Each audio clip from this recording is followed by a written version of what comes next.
चूँकि ये पैसा किसी और फंड में आया था, ठीक ना? तो जी कंप्लीट नहीं हुआ है। ये तमाम संस्थानों में ऐसी व्यवस्था है कि जो एडमिशन और प्रोसेसिंग फ़ी होता है उसमें उसका एक सर्टेन परसेंटेज जो चूँकि ये एक दिन की प्रक्रिया नहीं, ये रिगरस 40 दिन 45 दिन 2 महीने का ये कार्य है जो ऑफिस कहीं ना कहीं ये जो है इन बातों को जो तथ्यों से परे रख के आप लोगों के समक्ष रखा गया। इसमें किसी तरह की कोई अनियमितता नहीं है, नियमानुकूल तरह से काम किया गया है और जो भी इस चीज़ को कह रहे हैं वो चीज़ों को या तो सही से समझ नहीं रहे हैं और अगर समझ रहे हैं तो नासमझ बन के इन चीज़ों को गलत तरह से। तो आप बताइए कि जब वो पीएचडी कर रहे थे तो 6 महीना कहाँ छुट्टी लिए विश्वविद्यालय से? जरा बताएं ऑन कैमरा ऑन पेपर जो है बताएं वो कि 6 महीना कोर्स वर्क कर लिए, वो उन्होंने आर्यभट्ट से छुट्टी लिया है।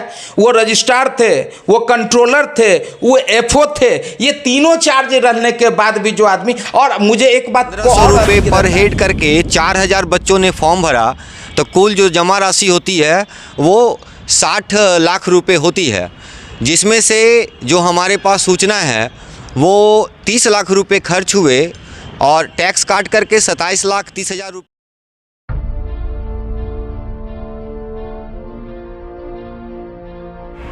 यहाँ तहजीब बिकते हैं, यहाँ फरमान बिकते हैं, तुम दाम तो लगाओ, यहाँ इंसान बिकते हैं। हाँ जी, यहाँ इंसान बिकते हैं। ये बिहार है और आज मैं बात करने वाला हूँ बिहार की शिक्षा व्यवस्था पर, मुख्य रूप से नीतीश कुमार के सपनों का यूनिवर्सिटी आर्यभट्ट ज्ञान यूनिवर्सिटी और वहाँ चल रही वित्तीय अनियमितता और घनघोर भ्रष्टाचार। इस मुद्दे पर आज हमारे साथ बात करने के लिए मौजूद हैं मशहूर पीआईएल कर्ता एवं सोशल एक्टिविस्ट श्री सतीश शर्मा जी। सतीश शर्मा जी, आपका हमारे स्टूडियो में स्वागत है। धन्यवाद। अभी आपने जो ये पीआईएल और परिवाद दायर किया ज्ञान आर्यभट्ट ज्ञान यूनिवर्सिटी पे, तो इस मुद्दे पर आपका अभी क्या कहना है?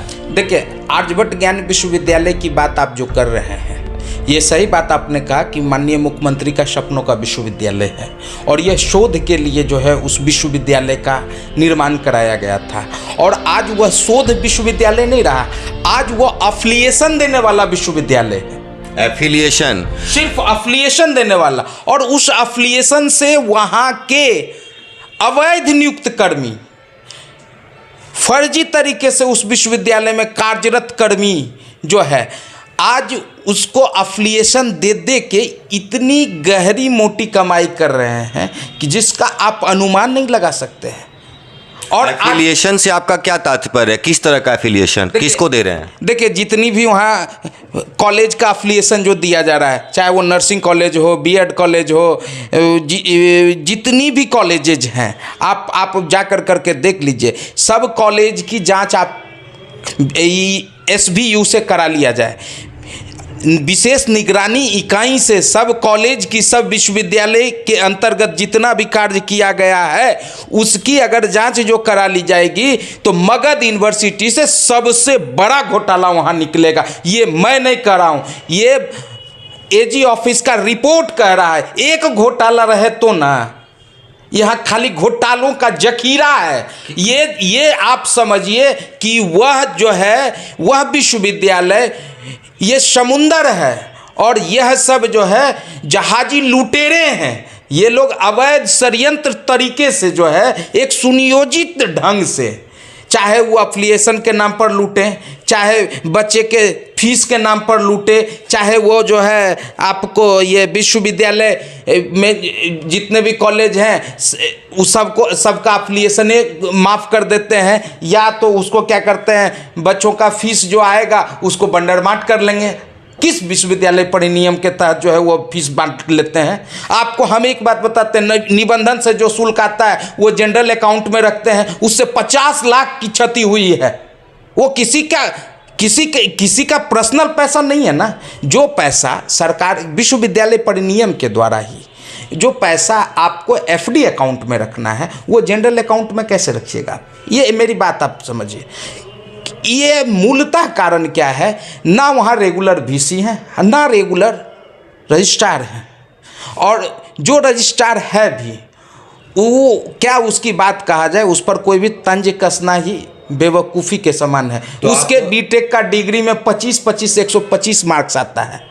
वो उस आदमी पर क्या कहा जाए। और वैसे आदमी पर बिहार का टेक्निकल विश्वविद्यालय जहाँ मेडिकल है, इंजीनियरिंग है, और वैसे लोगों पर जो है, अगर उस विश्वविद्यालय के लोगों पर जो है उस वैसे फर्जी रजिस्ट्रार के ऊपर जो है, वो जानते हैं आपको एक बात, वो NIT में प्रोग्राम ऑफिसर के रूप में कार्य कर रहा था। उसकी अहर्ता नहीं है एग्जामिनर कंट्रोलर की। वो तो आप क्या कहना चाहते हैं कि ये जो रजिस्ट्रार हैं, चाहे आर्यभट्ट ज्ञान यूनिवर्सिटी में जो पदाधिकारीगण हैं जो वहाँ पे नौकरी करते हैं, क्या उनका डिग्री फर्जी है? यस।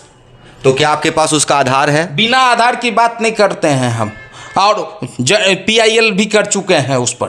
5406 में जो है हमने 3 लोगों की चुनौती दी है, राजीव रंजन और कुमारी अंजना, उसके बाद जो है दीपांकर श्रीज्ञान, ये तीनों लोगों को जो चुनौती दिया है। वित्त पदाधिकारी का जो है उसको अलग से PIL किया था, उसमें कोर्ट का डिसीजन भी आया था कि 4 महीना के अंदर कंक्लूड करने के लिए, वो आज तक नहीं किया गया।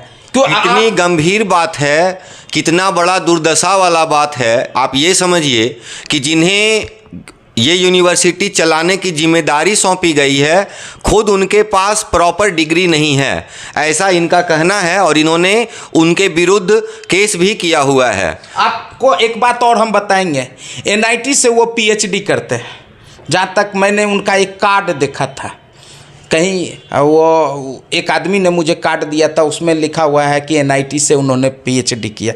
आप मुझे एक बात बताइए, PhD करने के लिए 6 महीना कोर्स वर्क चाहिए, तो आप बताइए कि जब वो PhD कर रहे थे तो 6 महीना कहाँ छुट्टी लिए हैं विश्वविद्यालय से?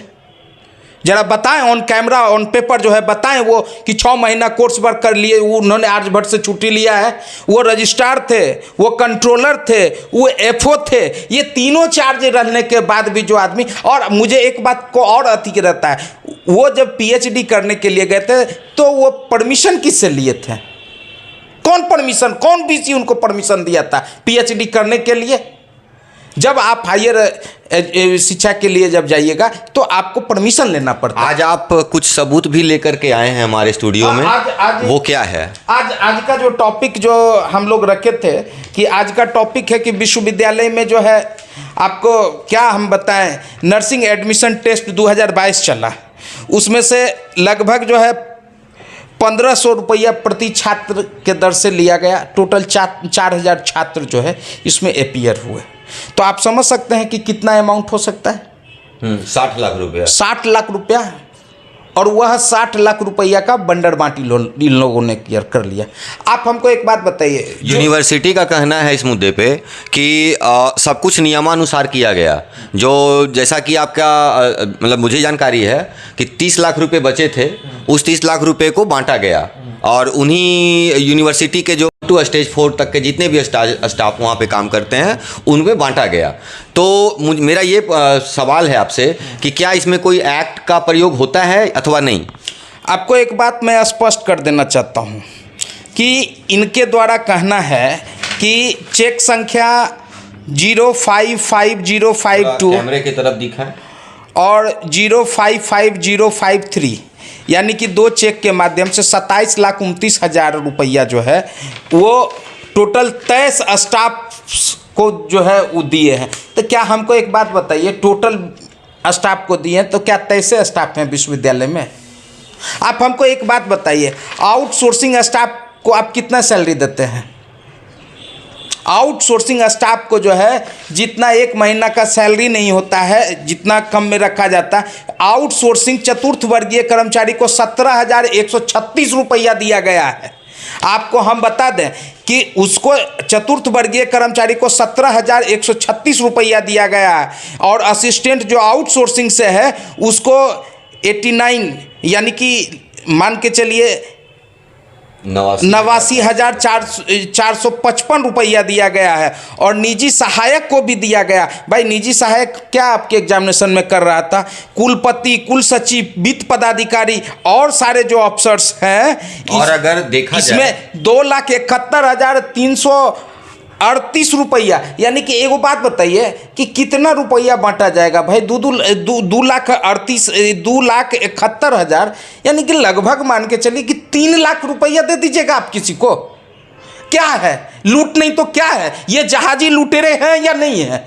आप 3-3 लाख रुपया बांट दीजिएगा, लगभग 3 लाख रुपया आप बांट दीजिएगा। ये क्या है भाई? इससे पहले कितने ऐसे अति में जो है आपने बांटा है, इसका आकलन खाली करवा लीजिए। मैं आपके चैनल के माध्यम से आग्रह करता हूं शिक्षा मंत्री से, माननीय मुख्यमंत्री से, माननीय महामहिम महोदय से कि इसकी जांच SBU से कराइए। ऐसे ऐसे कई एक रुपया जो है ये लोग खा करके बैठ चुका है। ये आप बताइए, एक एग्जामिनेशन में 3 लाख रुपया आपको जायज लगता है क्या? विश्वविद्यालय परिनियम में लुटाने का प्रावधान है क्या? ये छात्र, ये यूनिवर्सिटी आज के डेट में सिर्फ एग्जामिनेशन लेकर के पैसा लूटने का काम करती है। 30 लाख रुपए खर्च हुए, 60 लाख रुपए का इनकमिंग हुआ था यूनिवर्सिटी में। 1500 रुपये पर स्टूडेंट के हिसाब से जो फॉर्म का पैसा आया, वो 4000 बच्चों से अगर गुना कीजिए तो तकरीबन 60 लाख रुपए होते हैं। उस 60 लाख में 30 लाख रुपया खर्च किया यूनिवर्सिटी ने एग्ज़ाम को कंडक्ट करने में। रेस जो पैसा बचा वो 30 लाख रुपया को स्टाफ के बीच में बांट दिया गया, जिसके लिए यूनिवर्सिटी से रजिस्ट्रार से जो बात किया हमने, तो उन्होंने कोई मतलब ठोस जवाब नहीं दिया कि किस एक्ट के प्रावधान के तहत उन्होंने ये पैसे बांटे हैं। और बस समझ में तो यही आ रहा है कि कहीं ना कहीं इसमें घोटाले की बू आ रही है। और जैसा कि सतीश शर्मा जी कह रहे हैं कि जो वहाँ के स्टाफ हैं वो भी पूरी तरह अप्रोप्रिएट डिग्री के साथ नहीं है, यानी उनका जो डिग्री है वो पूर्ण रूपेण फर्जी है और इसकी भी जांच होनी चाहिए। कर देता हूं कि जो उनकी नियुक्ति के समय जो एडवर्टीजमेंट निकला है उसकी आहारता के अनुकूल वो नहीं है। कोई जो है उसमें आपको हम ऐसे बताते हैं कि उस विश्वविद्यालय की नियुक्ति के समय जो है 6000 ग्रेड पे में 9 साल का एक्सपीरियंस खोजा जा रहा था। हमें बताएं वो तीनों आदमी किस ग्रेड पे में हैं और कैसे नियुक्ति में हैं? आपको हम स्पष्ट बता देते हैं। प्रोग्राम अफसर कितने का ग्रेड पे का होता है? आप उनसे पूछ लीजिए, कहाँ प्रोफेसर थे, कहाँ से आपको ये एक्सपीरियंस ले आए? चोरी करके एक्सपीरियंस लाए हैं। यानी नीतीश जी का जो ये यूनिवर्सिटी है, ये ज्ञान का यूनिवर्सिटी ना हो करके भ्रष्टाचार का यूनिवर्सिटी बन गया है। अब इसमें आप जनता को भी बताना चाहिए, जनता भी कमेंट करके बताइए कि ऐसे यूनिवर्सिटीज़ का क्या होना चाहिए। साथ ही कुछ केसेस और भी इसी यूनिवर्सिटी से आए हैं, जैसे कि वहाँ जो कार्यरत एजेंसी है वो एजेंसी भी गलत प्रावधान के तहत है, गलत सिस्टम के तहत है। इस पर भी सतीश शर्मा जी कुछ कहना चाहिए? हाँ, इस पर मैं कहना चाहूँगा, इस पर यह कहना चाहूँगा कि आपको हम बता देते हैं GST में अधिक भुगतान किया गया है विश्वविद्यालय में। वो टोटल 1,67,917 रुपया कम, यानी कि 2 करोड़ रुपया के अप्रॉक्स जो है ये GST अधिक भुगतान किए हैं। बेल्ट्रॉन कंपनी को किए हैं, संपूर्णानंद को किए हैं, सिक्स सेंस कंपनी को किए हैं, BS कंपनी को किए हैं। आप हमको एक बात बताइए, ये GST काट के भुगतान किया जाता है और GST आप साट करके भुगतान कर रहे हैं। ये कहाँ का नियम है भाई? उस GST में क्या इनका अधिकार है क्या कि उस GST के पैसे को ये लूटे हैं? हो सकता है कहीं ना कहीं ये भी एक जांच का विषय है। इसकी भी SBU से जांच करा लिया जाए, निगरानी विशेष इकाई से इसकी जांच करा ली जाए कि 2 करोड़ रुपया नहीं। मैं आपको आपके ऑन कैमरे पर कहता हूं, कम से कम 70 से 80 करोड़ रुपये का जो है ये वित्तीय अनियमितता किए हैं, घोटाला उसको कह सकते हैं किए हैं। इसकी जांच SBU से करा लिया जाए। जिस तरह से मगध विश्वविद्यालय के VC आज जेल में है, उसी तरह से ये सब भी जो है जेल जाने लायक है। 80 करोड़ के घोटाले का ये दावा कर रहे हैं। मैं नहीं कर रहा हूं, AG का रिपोर्ट कह रहा है, महाभिलेखाकार का रिपोर्ट कर रहा है, मैं नहीं कर रहा हूं। सारा अगर आपको अति करना है तो आपके अगले एपिसोड में मैं बैठ करके एक अति पर मैं बताऊंगा कि कहां कहां इन्होंने घोटाला किया। RTI से हमको दिया है रिपोर्ट, AG ने हमको रिपोर्ट दिया है। और उस रिपोर्ट के आपको मैं क्या बताऊं, ये एक ही बात कहूंगा इसमें कि एक पुराने ज़माना में एक गाना था कि किसको सुनाऊं हाल अपने मजार का, और बुझता हुआ चिराग है अपने मजार का। उसी को मैं उलट के बताता हूं, किसको सुनाऊं हाल अपने बिहार का, बुझता हुआ चिराग है शिक्षा विभाग का। शिक्षा विभाग का, तो विभाग का जो शिक्षा का जो मजार है वो धीरे धीरे बुझ रहा है और पदाधिकारी मालामाल हो रहे हैं।